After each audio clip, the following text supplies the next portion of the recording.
2, que vocês já devem ter ouvido falar, elas começam a fazer mais parte do dia a dia das pessoas. Ainda mais porque foi aqui no Brasil. Nós já temos praticamente 20 anos disso. E ainda continuamos com grandes problemas ambientais. Isso mostra também que o fato de a gente, há 20 anos, saber dos problemas e tentar atuar em cima deles, não é suficiente para fazer as transformações que a sociedade tem que fazer para que a gente possa ter um outro tipo de modelo social. Foi percebido que miséria e pobreza não fazem parte das questões. A questão ambiental, ela tem que trabalhar com a questão da miséria e da pobreza, porque quanto mais miséria e mais pobreza, maiores são os problemas ambientais decorrentes dessa situação. E a maioria das pessoas do terceiro mundo vivem nessa situação, por isso a gente tem que enfrentar vários problemas ambientais. Dentro disso, naquela época começou-se a falar também sobre a questão do desenvolvimento sustentável. O que significaria o movimento sustentável? Eu vou falar aqui bem rapidamente. O nosso futuro comum, pode passar.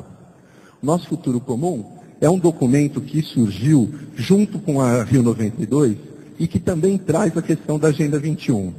O desenvolvimento sustentável alicerça-se em 3 pilares. A gente tem que pensar e planejar o desenvolvimento, e isso a Agenda 21 ajuda a gente calibrar um pouco o planejamento para que a gente pudesse chegar numa sociedade que se preocupa com esses 3 pilares, que são o pilar da economia. A gente tem que ter uma situação econômica para poder fazer com que a roda da sociedade circule. A gente tem que se preocupar com as questões sociais, a gente tem que dar qualidade de vida e qualidade ambiental para as pessoas, e a gente tem que preocupar com o meio ambiente, porque se a gente não tiver um meio ambiente adequado, a gente não vai conseguir nem usufruir das questões ambientais, muito menos resolver as questões e os problemas sociais que a gente vive. Então, buscar a sustentabilidade significa ler um pouco do mundo com relação a essas situações. A Agenda 21 propõe isso e nós ainda estamos gatinhando com relação ao que a Agenda 21 pode nos trazer como alternativas. Junto com isso, com esse caminho, que é um caminho difícil, haja visto a incorporação pelos próprios municípios de práticas nesse sentido, em 2006 acontece um fato muito significativo que com certeza vai alterar a vida de todos.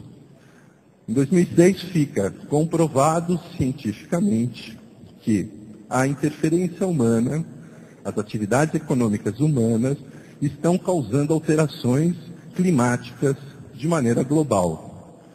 Com isso, tudo que a gente fala em relação à questão de meio ambiente passa a ter uma relevância diferenciada, vamos assim dizer. Quando a gente fala o que está acontecendo, o que começou a acontecer em 2005, o José Lutzenberger, que é um senhor já falecido, que foi ministro do meio ambiente, inclusive, um pesquisador do Rio Grande do Sul, ele dizia, aquele líquidozinho preto que está debaixo da terra, ele está debaixo da terra para que a vida possa estar em cima da terra. Aquele líquidozinho preto, ele se refere ao petróleo. E tudo que nós fazemos, tudo está baseado em petróleo. O prefeito vai, inclusive, falar sobre isso depois de mim. O pré-sal. E eu vou falar um pouquinho, rapidamente, mais para frente, sobre a questão do pré-sal também. Mas toda a nossa vida, ela é baseada no petróleo. Se a gente pegar as vestimentas, microfone, aparelho de som, tudo tem petróleo. E o petróleo utilizado dessa maneira, como plástico, como alguns insumos, ele não tem tanto problema quanto ele sendo utilizado para queima. Quando a gente queima o petróleo, e aí se queima muito petróleo, se queima o petróleo para você ter energia e principalmente para dar conforto para a população. Porém, essa queima de petróleo emite um dos gases, que não é o pior, mas é um dos gases que vem em muito volume, que é o gás carbônico, que sabe-se que não faz mal diretamente para as pessoas, mas faz mal indiretamente para as pessoas. Quando se descobre que o efeito estufa, que é o fato da Terra começar a aquecer, além da capacidade que ela tem de poder regular-se termicamente, porque nós estamos inserindo um componente de gás carbônico de uma maneira de volumes muito grandes, porque a indústria provoca isso e o nosso estilo de vida provoca isso. A gente está causando o que se chama hoje de aquecimento global. Mais para frente eu falo um pouco mais sobre isso, porque isso tem algumas decorrências de tudo isso que a gente está falando, e eu acho que eu quero sensibilizá-los para que vocês também comecem a investigar mais tecnicamente o que significa o aquecimento global e como a gente vai trabalhar com isso. Tá?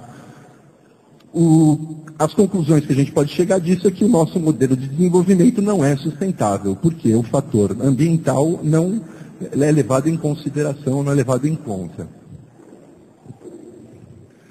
Aqui no litoral norte, a gente tem uma história que é uma história de bastante sucesso com relação à questão ambiental.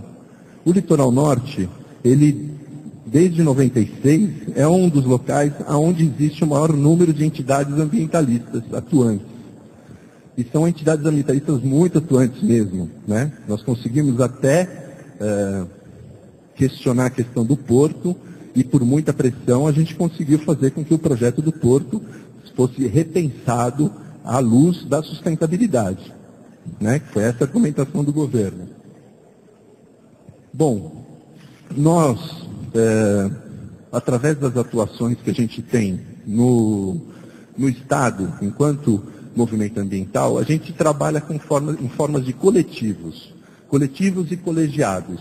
Eu não sei se vocês sabem muito bem como é que é isso, mas é uma maneira de você se organizar, não institucionalmente, né? A gente não forma mais uma instituição, mas a gente gera um movimento. Esse movimento de colegiado começou primeiro no estado de São Paulo. A gente faz parte de um colegiado que atua no CONSEMA, que é o Conselho Estadual de Meio Ambiente. Esse colegiado, essa experiência de colegiado, eu acabei levando para Ubatuba, porque eu atuava no CONSEMA e trouxe ela para Ubatuba. Em Ubatuba, a gente formou o CEAL, que a gente chama, que é o Coletivo de Entidades Ambientalistas de Ubatuba. Esse colegiado, ele atua para poder congregar as pessoas que atuam na área de meio ambiente. Só em Ubatuba são 11 entidades ambientalistas, cada uma com seu perfil, desde o TAMAR, que tem um perfil bem preservacionista, até a ASU, que é uma associação socioambientalista. E essa distinção de ambientalismo e socioambientalismo caberia depois numa palestra, eu não quero entrar no mérito, mas a gente tem desde atividades que são preservacionistas até entidades que são conservacionistas. Para quê? Naquela época existia o Conselho de Meio Ambiente, que agora retomou. Esse ano Ubatuba retomou o Conselho de Meio Ambiente. Existia o Conselho de Desenvolvimento, você tem os conselhos dos Parques Estadual da Serra do Mar, Núcleo Pissinguaba, você tem o Conselho Consultivo do Parque Estadual da Ilha Anchieta, e esses conselhos prevêem representação da sociedade civil no caso do movimento ambientalista. E essa representação, a gente legitimava ela e fazia com que ela tivesse uma força de representatividade através do colegiado. A gente marcava reuniões periódicas, juntam as entidades, isso ocorre até hoje. Essas entidades discutem os problemas do município, cada uma com a sua característica, e essa discussão dessas problemáticas coloca uma ou outra entidade com uma característica específica para atuar em determinada situação. Então, tem entidade que tem um perfil para atuar dentro do parque, vai atuar dentro do conselho. E ela retraz e leva os questionamentos que são feitos dentro desse colegiado. Então, o conselho é um colegiado também. O CEAL é outro colegiado.